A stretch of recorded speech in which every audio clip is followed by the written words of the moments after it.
ఎన్నికల నగారా మోగింది. గులాబీలకు గుండె గుబేలుమంటుంది. గత అసెంబ్లీ ఎన్నికల్లో దెబ్బతిన్న బీఆర్ఎస్ ఇప్పుడు ఏదైనా ఎన్నికకు వెళ్లాలంటేనే భయపడుతున్నదా అంటే నిజమే అనిపిస్తుంది.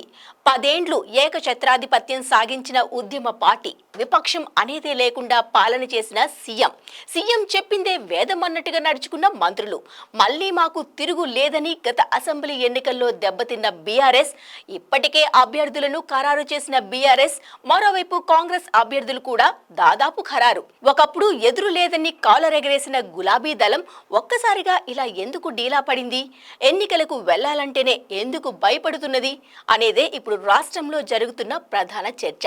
అసలు రాష్ట్రంలో జరుగుతున్నది ఏ ఎన్నిక?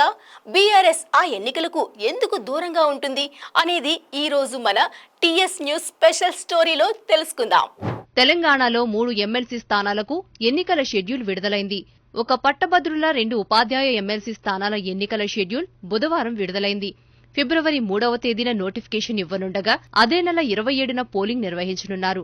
మార్చి 3న ఓట్ల లెక్కింపు చేపట్టి ఫలితాలను వెల్లడించనున్నారు. వరంగల్, ఖమ్మం, నల్గొండ ఉపాధ్యాయ స్థానానికి, మెదక్, నిజామాబాద్, ఆదిలాబాద్, కరీంనగర్ ఉపాధ్యాయ స్థానానికి, మెదక్, నిజామాబాద్, ఆదిలాబాద్, కరీంనగర్ పట్టభద్రుల స్థానానికి ఎన్నికలు నిర్వహించనున్నారు. ఈ ఎన్నికల కోసం బీజేపీ ఇప్పటికే అభ్యర్థుల్ని ఖరారు చేసింది. కాంగ్రెస్ పార్టీ కూడా అభ్యర్థుల కసరత్తు చేస్తోంది. అయితే భారత రాష్ట్ర సమితిలో మాత్రం సందడి కనిపించడం లేదు. 3 స్థానాల్లో ఒకటి ఉత్తర తెలంగాణలోని కీలక జిల్లాలు కలిపి ఉండే గ్రాడ్యుయేట్ ఎమ్మెల్సీ నియోజకవర్గం, మిగతా 2 టీచర్స్ నియోజకవర్గాలు. ఒకప్పుడు అన్ని చోట్ల తిరుగులేని విజయాలు సాధించిన బీఆర్ఎస్ ఇప్పుడు పోటీకే ముందుకు రావటం లేదు. కరీంనగర్ గ్రాడ్యుయేట్ స్థానానికి మాత్రమే 2-3 నేతలు పోటీ పడుతుంటే మిగిలిన 2 స్థానాలకు ఒక్కరంటే ఒక్కరు కూడా ముందుకు రావటం లేదు. 2019లో రాష్ట్రంలో అధికారంలో ఉన్నప్పటికీ గులాబీ పార్టీ అధికారికంగా అభ్యర్థిని ఎన్నికల బరిలో నిలపలేదు. స్వతంత్రంగా పోటీ చేసిన చంద్రశేఖర్ గౌడ్కు చివరి నిమిషంలో అనధికారిక మద్దతు పలికింది. కానీ జీవన్ రెడ్డి గెలిచారు. ఈసారి ఏం చేయబోతున్నారనేది మాత్రం స్పష్టత లేదు. పోటీ చేసేందుకు పలువురు ఆసక్తిగా ఉన్నారు. కరీంనగర్ మాజీ మేయర్ సర్దార్ రవీందర్ సింగ్, టీఎన్జీఓ మాజీ అధ్యక్షుడు దేవీప్రసాద్, బీఆర్ఎస్వీ అధ్యక్షుడు గెల్లు శ్రీనివాస్ యాదవ్ అవకాశంపై హామీ ఇస్తే పని చేసుకుంటామంటున్నారు. కానీ ఎవరికీ గ్రీన్ సిగ్నల్ ఇవ్వటం లేదు.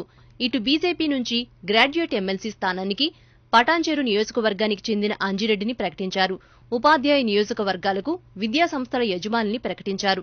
కాంగ్రెస్ పార్టీ మళ్లీ సిట్టింగ్ ఎమ్మెల్సీ జీవన్ రెడ్డికి ఛాన్స్ ఇవ్వాలా, లేకపోతే కొత్తవారికి ఛాన్స్ ఇవ్వాలని ఆలోచిస్తోంది. ఉపాధ్యాయ నియోజకవర్గాల్లో మాత్రం మిత్రపక్షాలు అయిన కమ్యూనిస్టులకు మద్దతివ్వాలన్న ఆలోచన చేస్తున్నారు. దీనిపై త్వరలో నిర్ణయం తీసుకోనున్నారు. అసలు ఈ ఎమ్మెల్సీ ఎన్నికల్లో పోటీకి దూరమని కేటీఆర్ సంకేతాలు ఇచ్చినట్టేనని అర్థమవుతున్నట్టే ఉంది. ఎమ్మెల్సీ ఎన్నికలంటేనే ఏ రాజకీయ పార్టీ అయినా ఎక్కువే కష్టపడాలి. ఎందుకంటే ఆయా సామాజిక వర్గాలు, విద్యావంతులు, రాజకీయాలను ఎక్కువగా పరిశీలించే వర్గాల ఓట్లే పెద్దల సభలో ఉంటాయి. ఇందులో ప్రధానంగా ఉపాధ్యాయ నియోజకవర్గాల ఎమ్మెల్సీ ఎన్నికలు ఆయా టీచర్ల సంఘాల మధ్యనే పోటీ ఉంటుంది. అందుకే గ్రాడ్యుయేట్ ఎమ్మెల్సీ ఎన్నికలపై రాజకీయ పార్టీలు ఎక్కువ దృష్టి పెడుతున్నాయి. పట్టభద్రులు, ఉపాధ్యాయ ఎమ్మెల్సీ ఎన్నికల్లో సాధారణంగా రాజకీయ పార్టీలు పోటీ చేయబోవని ఉద్యమ సమయంలో తెలంగాణ వాదం ఎజెండాగా పార్టీ అధినేత కేసీఆర్ ఆ ఎన్నికలను ఉపయోగించుకున్నారని కేటీఆర్ ఇటీవలే వ్యాఖ్యానించారు.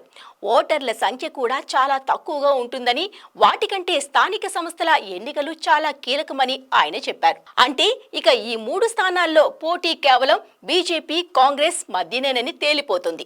మరి గులాబీలు పోటీ చేయట్లేదనే విషయం అర్థమవుతుంది.